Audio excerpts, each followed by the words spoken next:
தினமொரு வசனம். லூக்கா 16வது அதிகாரம் வசனம் 15.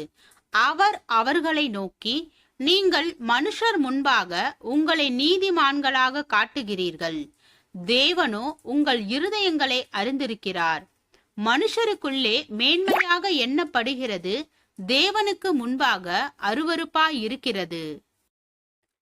செயல்கள் மூலம் ஒரு மனிதன் தன்னுடைய உண்மையான மனநிலையை வெளிப்படுத்த வேண்டும் என்பது உண்மைதான். ஆனால் இங்கும் சிக்கல் உள்ளது.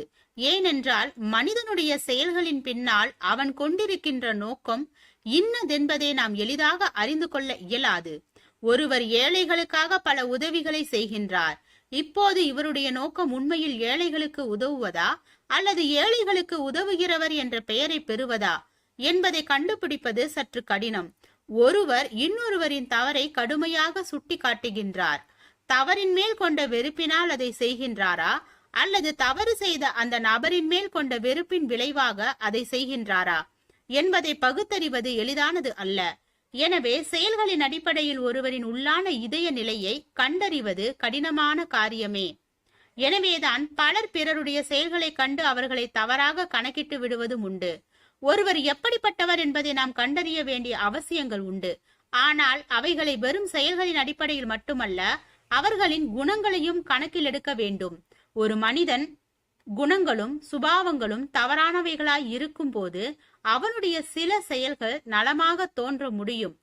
ஆயினும் அவைகளின் நோக்கங்கள் தவறாகவே இருக்கும். எனவேதான் கள்ள தீர்க்க தரிசிகளை அவர்களின் கனிகளால் அறிவீர்கள் என்றார் இயேசு.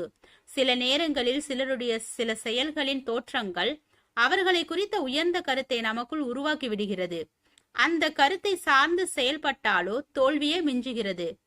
300 பணத்திற்கு பரிமள தைலம் வாங்கி இயேசுவின் பாதத்தில் ஊற்றிய ஒரு பெண்மணியின் செயலை குறை கூறினான் யூதாஸ். அதனை கொண்டு ஏழைகளுக்கு உதவலாம் என்றான்.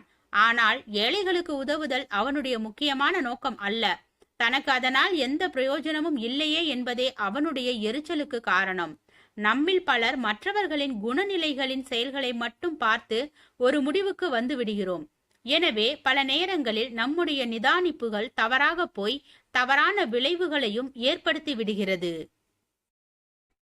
ஜெபம். தேவனுக்கு ஸ்தோத்திரம். தேவனே, நாங்கள் எங்களுடைய வாழ்க்கையில் தேவ ஐக்கியத்தில் நிலைத்து இருப்பவராகவும் விசுவாசத்தில் உண்மையுள்ளவராகவும் சரியான வழியில் நடப்பவர்களாகவும் வேதத்தை பின்பற்றுபவர்களாகவும் வாழ கிருபை பாராட்டும்.